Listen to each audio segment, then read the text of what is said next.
This was another thing that took place before the Zoran meeting, where the House passed the resolution condemning socialism ahead of the Zoran-Mamdani Trump meeting, with 87 Democrats also voting to condemn socialism. Hours before Mayor-elect Zoran Mamdani arrived in Washington for his first meeting with President Trump, the House of Representatives passed a bipartisan resolution condemning the, quote, horrors of socialism. Let's find out more about this. Political reporter Marcia Kramer joins us once again to tell us the details. Marcia? Okay, Jay and Dick. Far be it from me to be a conspiracy theorist, but it was probably no accident that the House voted to condemn socialism on the very day New York City's mayor-elect, a Democratic socialist, met with President Trump at the White House.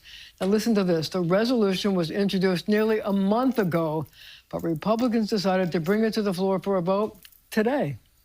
I have to be honest with you, I focused very little on resolutions. Frankly, I've been focusing... Socialism. I understand. I think the focus is on the work at hand. I can tell you I am someone who is a democratic socialist. I've been very open about that. And I know there might be differences about ideology, but the place of agreement is the work that needs to be done to make New York City affordable. That's what I look forward to. Standing next to President Trump in the Oval Office, Mayor-elect Zoran Mamdani batted away a question about a resolution passed by the House that decried the horrors of socialism. The resolution was voted on just as Mamdani was arriving in Washington to meet with the president. A yes vote on this resolution should be a relatively straightforward, easy decision.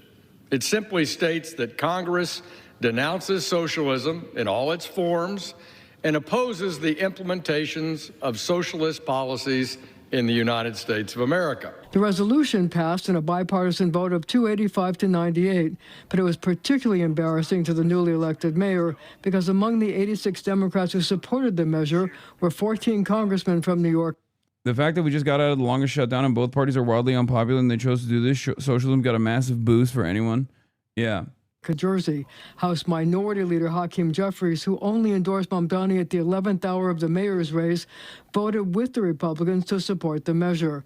Other New Yorkers who also supported the measure included Congressman Richie Torres of the Bronx, Greg Meeks and Grace Meng of Queens, and Laura Gillen and Tom Suozzi of Long Island. Suozzi made animal racing puts the animal at risk of injury for what? I mean, every type of competition that has animals in it does that, but I don't know, maybe horse racing is worse. Himself from Mamdani during the mayoral campaign. Among the Democrats voting against the measure was Congresswoman Maxine Waters. I wish we were here on the House floor this morning debating solutions that would reduce grocery bills, lower housing costs.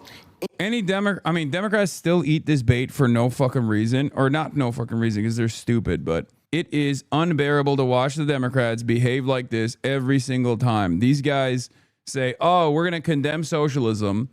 And then Democrats end up going, yes, we're condemning socialism, thinking this is going to cause the Republicans to turn around and be like, well, see, these Democrats are different. They're condemning socialism. They're not. They're not going to do that. They're saying socialism is bad. And they're reiterating it over and over again while simultaneously calling you socialist, you fucking idiots. Oh my God. Under no circumstance does anybody actually turn around and go, oh, well, I guess Hakeem Jeffries is not a socialist anymore. They still think you're a socialist. This is so fucking stupid. They think this is how you lead a party without realizing that the base is leading and gonna leave them behind. Yeah, it's just, it creates anger and resentment even amongst the base of support for the Democrats now, unnecessarily. It causes them to step on this fucking landmine for no reason. Just be like, no, I'm not condemning socialism. What the fuck does this have to do with anything? Shut up. You call everything socialist. You call helping the working man socialist, and you want us to say it's a bad thing? We're the Democratic Party. Call it socialism, call it communism, call it whatever you want to call it. But we are here to defend the working class is the unified approach to this sort of idiotic thing. In Trump's tariffs strangling American small businesses and manufacturers, solve the Republican health care crisis, or any legislation that allows Americans to afford to live through the catastrophic economic policies of Trump and the Republicans.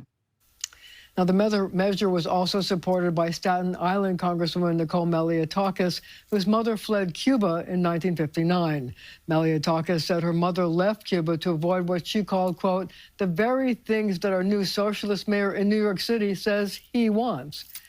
Of course, the president does support now some of those policies. So that mixes up everything, doesn't it? It does mix up everything. Okay. Thanks, Marcia. Thank you, Marcia. I think it's very funny that the Republican Party is like running around being like, we must disavow socialism. Socialism is so dangerous.